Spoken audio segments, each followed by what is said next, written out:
My daughter hasn't started calling me daddy yet. Maybe it's because I'm always on the go and don't see her much. When my husband and I visited our best friend's new house, her husband, John, said that. I quickly reassured him. It's not like that. I tried chatting with her daughter, but she only stared at me, not uttering a word. I recalled Jean saying she was a quiet one, and it seemed accurate. Lost in thought, I was jolted when Reina's expression changed as she saw the person standing behind me. She darted past me, beaming, "Daddy, let's play!" My heart stopped as I spun around. Reina was hugging not John, but my husband. "Sweetie, your daddy is over here," John said, attempting to bring her to him, but she clung tighter to my husband, tears in her eyes. "No, I want to play with Daddy!" My husband appeared dumbfounded and uneasy. "What's going on, Kev?" Little did I know a surprising revelation awaited us. My name is Helen, and I'm a 33-year-old working at a city hall. I first met my now husband, Kevin, in college. My good friend Jean invited me to a co-ed barbecue, and that's where Kevin and I crossed paths. He was tight with Jean's boyfriend, John, as they'd gone to high school together. "Helen, Kevin's a catch. How about swapping numbers?" suggested Jean's boyfriend. I had a good vibe from Kevin, so we exchanged info. Things progressed from there, and soon we were dating. Jean and John were thrilled for us, and would often go out as a foursome. Throughout college, my memories always have Jean, John, and Kevin in them. Post-grad, I started working at City Hall. Kevin took on a role at his father's law firm, preparing to inherit the business. Jean ventured into fashion, while top student John landed a gig at a trading firm. Our bond remained strong, even after launching our career, often catching up over dinner. Jean and John tied the knot when we were 26, and Kevin and I spoke fondly of them at their reception. A year on, Kevin popped the question, and I was over the moon. We became man and wife. I recall that at the time Jean was expecting, and John couldn't have been happier. Fast forward 5 years, they had a girl, Reina. John's work took them abroad, but Jean and I stayed in touch. His job kept him busy, often overseas. Jean adjusted, focusing on being a full-time mom. As for Kevin and me, half a decade into matrimony, we cherished our quiet existence, though it lacked the spark of our earlier years. One concern loomed. We hadn't been able to conceive. Already 33, I was yearning for a child and growing anxious. One evening, I broached the subject with Kevin. It didn't happen for us again this month. Distracted by a show, he responded, "Oh, really? Should we consider a fertility clinic? You want a family too, right?" "Why rush? Let's just see what happens." "We've been waiting 5 years. I'm concerned." He turned off the TV. "Not this again. I'm not up for a clinic visit." Disheartened, I barely whispered, "But why?" Without answering, he said, "I'm heading to bed," leaving me in the living room, tears welling up. The next week, I sought Jean's advice.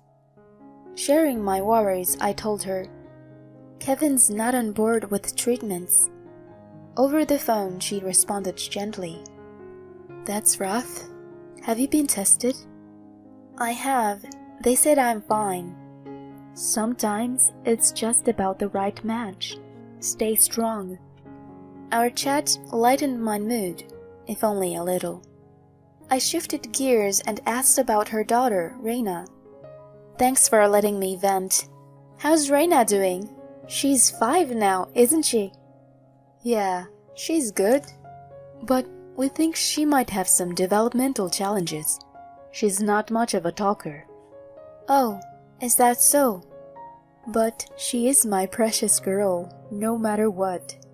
I bet she is. Has it been 2 years since we last saw each other? I miss you, Jean. To that, she responded with enthusiasm. Guess what? We are having a house built right now. Once it's ready, how about we all meet up? Seriously? That's awesome! Count us in for a housewarming party. Sounds great. Can't wait to see you too. I ended the call after a chat. Catching up with an old friend really boosted my mood. Later that evening, I shared the update with Kevin. I chatted with Jean today. Oh, how's she holding up? She's good, and so is Reina. John's off on yet another extended business trip. He's always buried in work. Kevin's mood seemed to lift just hearing their names. And here's a surprise. They're having a house built. No kidding. With John's taste, it's probably huge. It might be. We talked about catching up at their housewarming once everything is settled. Mid-conversation, Kevin interjected. You know, we should think about getting a place of our own too. I responded, before a house, I want a baby. We'd need to plan for things like a nursery. His face clouded over. Not this again. It matters to me, Kev. It's on you that we don't have kids. I know I'm fine. His words caught me off guard. What do you mean? I've been checked out, and everything is good on my end. How can you say you're okay when you haven't even been to a clinic? He looked briefly rattled, but then shot back. Whatever the case, our fertility issues, they're on you. If you want kids, maybe step up your game before gripping about it. He quickly finished his beer and made a beeline for the bathroom. His words stunned me into silence, and I sat processing for a bit. Fast forward a month, and Jean told us their house was ready. With a gift in tow, Kevin and I drove about an hour to their impressive new digs. It was even more luxurious than I'd pictured, but I supposed it was within reach given John's earnings. Great to see you, Kevin and Helen. John greeted us. Hey man, back from traveling, John? Sure I am. Just got in yesterday, but I'm off to Europe in a couple of months. The two guys seemed genuinely thrilled to catch up. Entering the living room, I spotted Jean in the kitchen. Congrats on the new place, Jean. Brought you a little something. I handed her our gift, and she replied warmly, Thanks so much. As we talked, a thought struck me. Where's Reina? She's up in her room playing. Like I said before, she's a bit unique. Got it. Mind if I pop in and say hi? Before Jean could reply, John, having overheard, commented with a touch of melancholy. She still doesn't call me daddy. Maybe it's because I'm always on the go and doesn't see her much. That's not the reason, John. In her eyes, you're the best dad. Trying to reassure him, we were interrupted by the soft patter of little feet. Reina was coming down the stairs. She had grown so much since the last time I'd seen her. Hi, Reina. It's been a while. Do you remember me? I'm Helen, a friend of your mom and dad, I said brightly, but she just stared silently. I recalled Jean saying she was a quiet one, and it seemed accurate. Lost in thought, I was jolted when Reina's expression changed as she saw the person standing behind me. She darted past me, beaming, Daddy, let's play! My heart stopped as I spun around. Reina was hugging not John, but my husband. Jean and John looked just as shocked. Sweetie, your daddy's over here, John said, attempting to bring her to him, but she clung tighter to my husband, tears in her eyes. No, I want to play with Daddy. My husband appeared dumbfounded and uneasy. What's going on, Kev? He responded, trying to brush it off. Kids get mixed up, you know. She's just a little one. Jean added, laughing it off. Yeah, kids can be so random. Oh, Reina, they always keep you guessing. All I could do was force a laugh. Later, Reina retreated to watch some TV, and amidst the tension, we ate and soon left. On our way home, I mentioned, Reina seemed pretty fond of you today, even though she's typically so shy. He looked uncomfortable, then said, Kids are unpredictable. It sure was something. We drove the rest of the way in silence. The next morning, I got a text. Helen, thanks for coming by yesterday. We need to talk. Just us. It was from John. I quickly texted back. I've been thinking the same thing. See you this evening. We met at a local cafe that night. John was already waiting when I arrived. I sat down across from him. Thanks for coming, Helen. I wanted to discuss. I cut him off. Kevin and Jean, right? He nodded slightly. Even though I'm often away, I never doubted Jean. But after Raina's daddy moment, it's been eating at me. Me too. It's a stretch, but could Reina be Kevin's? His reaction confirmed my suspicions. We need proof. I'll try to get as much proof as I can on my end. Can you handle your side? I'm on board to help figure this out. Where do we start? A month later, I suggested a trip to Kevin. He settled into the passenger seat as I drove us straight to John and Jean's. As we pulled in, he was visibly confused. Why are we here? John's place?